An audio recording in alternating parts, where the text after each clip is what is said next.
come in. Sorry, I'm kind of close. Perform hand hygiene. Hey, I'm Becky. I'm your nurse today. How are you?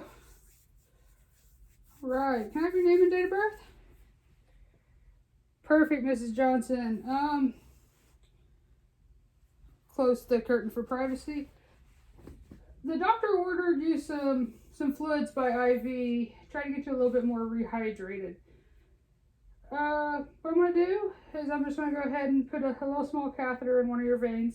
And that way we have a way to get the fluids into you. You okay with that? Perfect. Alright, let me get some gloves put on here.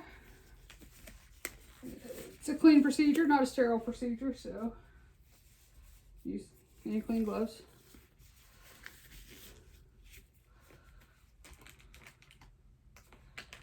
I'll open my supplies here. Get my finger in there.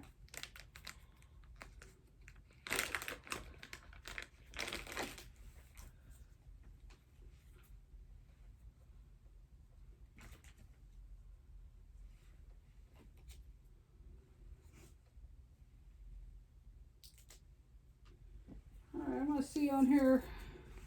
Are you right hand or left hand dominant? Your left hand? Okay, perfect. We're going to put it somewhere in your right arm then. Let me see if I can find a good vein. I'll put tourniquet on.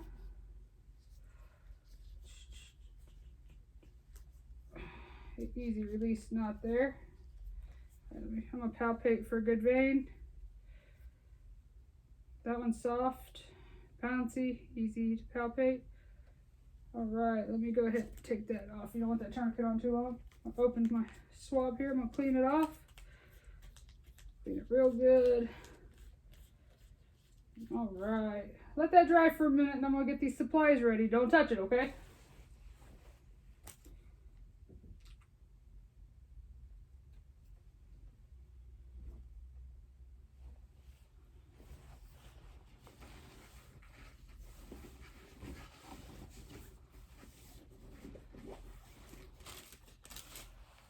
I'm assuming we didn't get any tubing, but I'll talk through that.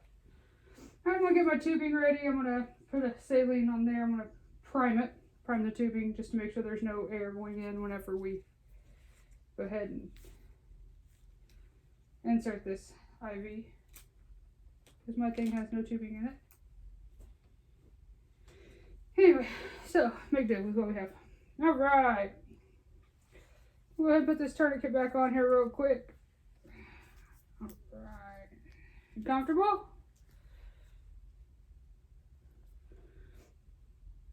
Going to take the needle and the catheter. Going to anchor the vein. Bevel side up at about a 15-degree angle or so. I'm going to start sliding that in there until I see a flash of blood. I'm going to go just a little bit farther and then I'm going to lower it. I'm going to release the needle from the catheter as I push the catheter in and the needle out. Once I get it in there to where the bevel is flush with the vein, I'm going to kind of hold it off so we don't make a mess with blood. I'm going to hold that there, put the needle, retract it, set it aside so I can put it in the sharps container. I'm going to hook the line up to the catheter, up to the hub. So that way I can flush it before I anchor it, just to make sure. I'm going to draw back a little bit, just check for patency and make sure I got a little blood return to make sure I am in the vein. Then we'll flush it very slowly with saline. Is there any discomfort? Do you feel that? I mean, you might feel a little cold. You might be able to taste it in your mouth just a little bit. That's normal. All right, doesn't look like there's any infiltration. So at this time, I'm personally going to anchor it.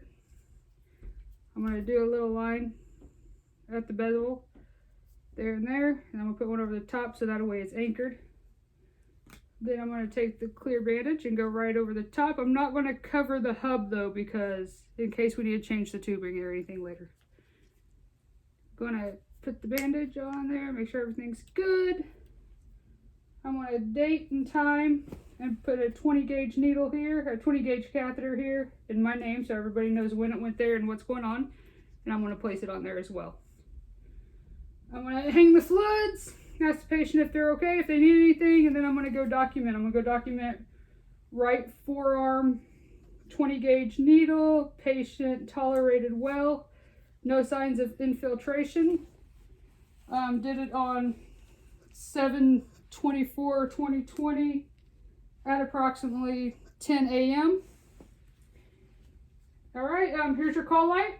If you need anything at all, push the button. Don't hesitate. Let me know if you need anything, and you have a great day.